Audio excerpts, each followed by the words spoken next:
We're headed back to the Marriott here in Chantilly, Virginia, the scene of Bilderberg 2008. We've successfully infiltrated the last day and a half inside, got out with some great stuff. We've been tailed, and now we're going back to cover the dignitaries, the elitists, as they arrive. And now it's the prime time for them to start arriving for the next 3 or 4 hours. We took about a 30-minute break. I'm sure we missed a few, but it doesn't matter. We've got scores of people that just organically are listeners, info warriors that are out here taking action.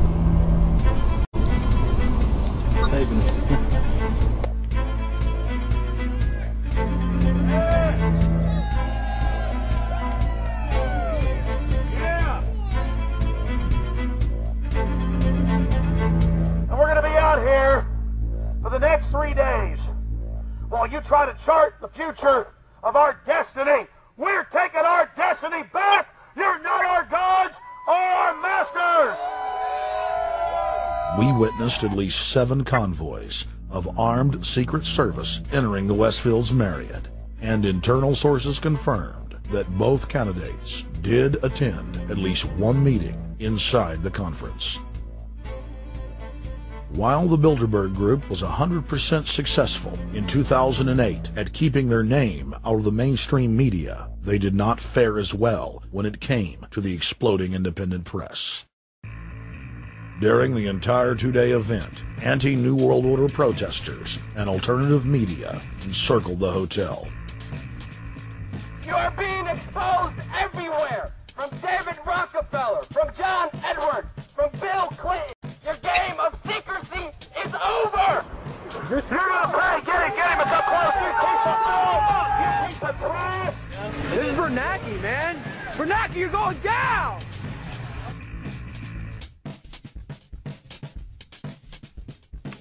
Obama, we know you're here, Obama. You cleared your schedule for the next 3 days. We know you're in Virginia. Arch criminals! New World Order scum! We are not your slave scum!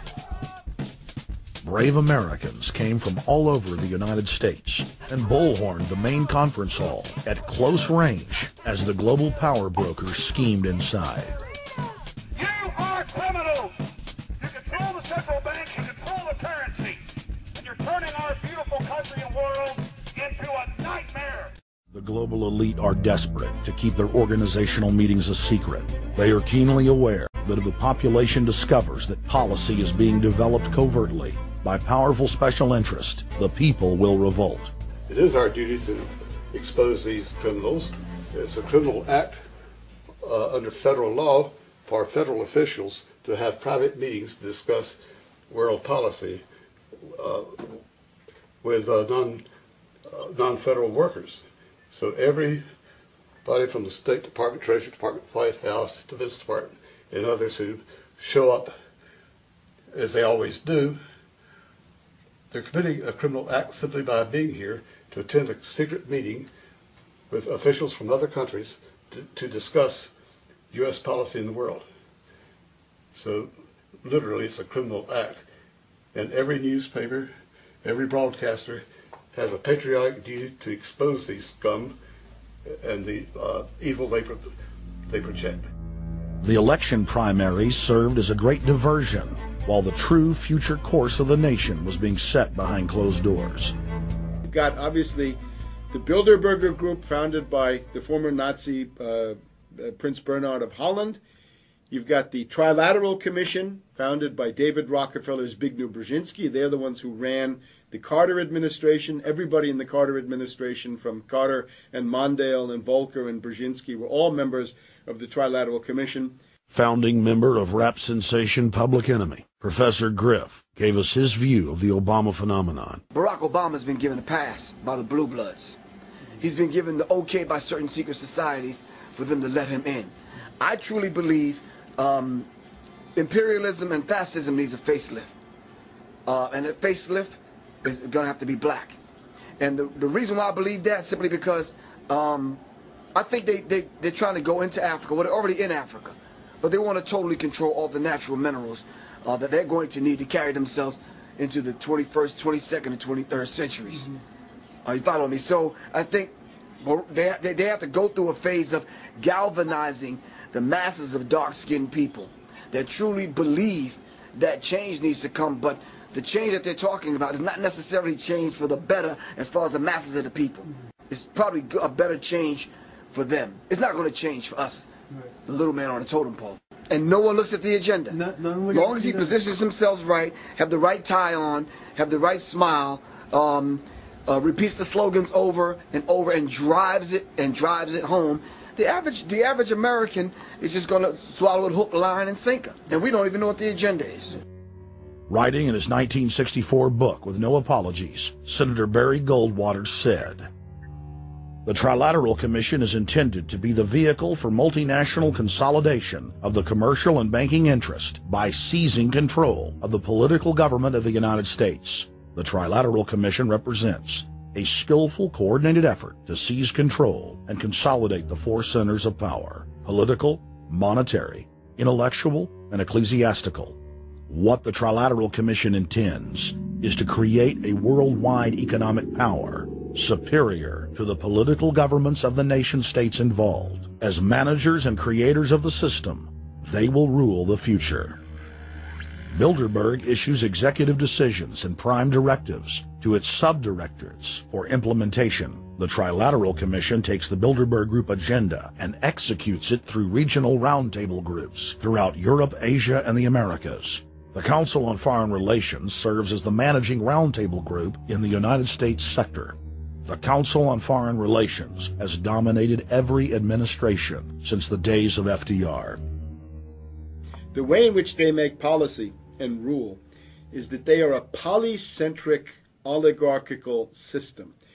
You have to be a finance oligarch. Remember, this is not a society ruled by generals, not by priests, not by bureaucrats, not by demagogues, none of those, but by bankers. Bankers rule, and the bankers set up these institutions. They set up things modeled on the Royal Institute for International Affairs, Chatham House, and the Milner Round Table of the period right after the Boer War, so even before World War I. You had the British setting up these round tables, institutes with publications and conferences, and this is how they make policy. Upon Obama's inauguration, members of the Bilderberg Group, Trilateral Commission, and CFR flooded into every position of power in the executive branch, replacing Trilateral Commission and CFR members who previously filled the positions during the Bush administration. When you look at the U.S. ruling class, you'd have to say that they're a really pathetic bunch of failures and bunglers. They are a miserable excuse for a ruling class. And that's one of the big problems we have, is you go from Clinton to Bush to Obama. What stays the same is the ruling elite that gives these puppets the orders that they act on. And these orders are wrong-headed, let's say the least. They're basically bankrupt. They're going to lead to the collapse of this civilization. What they're doing is using the existence of the United States as a formerly powerful nation state to act out their Wall Street fantasies of world domination and maintaining their capital structures and maintaining their system of looting. And this can't be done. So the basic question is, they've hijacked our country, and you got to take it back from them. You've got to drive Wall Street out of the government, and at that point, you'd have a reasonable chance of getting back to prosperity and some kind of peace and order in international affairs. We had a chance to speak with economist and author George Humphrey. They have created a power elite, and we're not talking about the millionaire down the street. You can't even be a member of their club unless you're a multi-billionaire. And friends, this is not about rich versus poor. This is about a very, very small handful of the worst criminal element on this planet, manipulating and destroying the good people of this nation and of this world. About this Obama with change.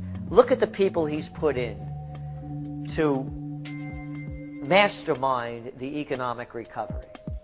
Larry Summers. I love it. Every time they talk about Larry Summers, he's always brilliant. He's another brilliant one.